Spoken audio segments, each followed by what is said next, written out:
He moves through the death and decay of the void. He doesn't remember his name. Everything's a blur. He feels pain in his stomach, in his arms, in his veins. He needs to find one of those flowers. The nectar, the sweet serum that gives strength. Strength for what? He remembers. The killers. Experimenting on them. Why? Why was he experimenting on them? He doesn't remember.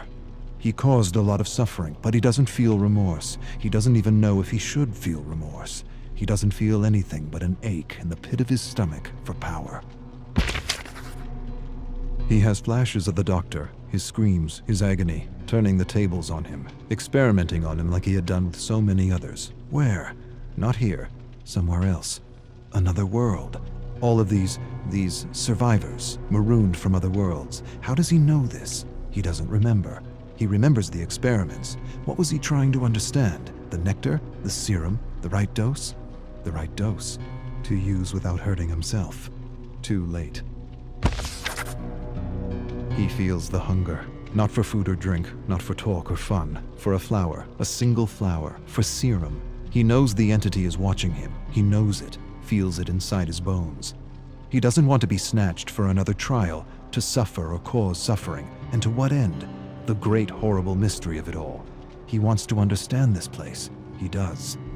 But he senses that to know, to really know, would drive him mad.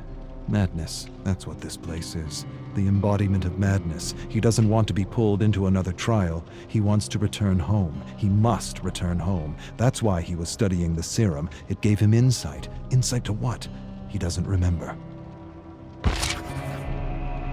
Home. He doesn't even remember where home is. He only remembers the void. Hundreds, maybe thousands of discarded survivors. Not dead, not alive, something else.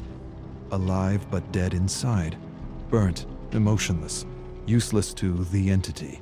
He remembers rising from the void, finding a flower. Had this flower been his salvation? Had the flower been his way out? He falls to his knees and shouts at the abyss, and the abyss answers with silence. The silence is so deafening it hurts. He buckles over, climbs to his knees. He needs serum.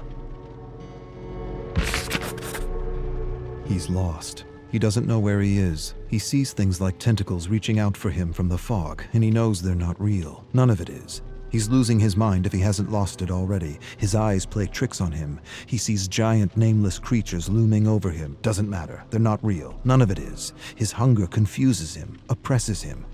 He'd do anything for that feeling again. Anything. Even return to the trials. He would. He'd rip survivors and killers apart, limb from limb, for that feeling again. He begins to mumble words. A promise. One flower, and I will do anything.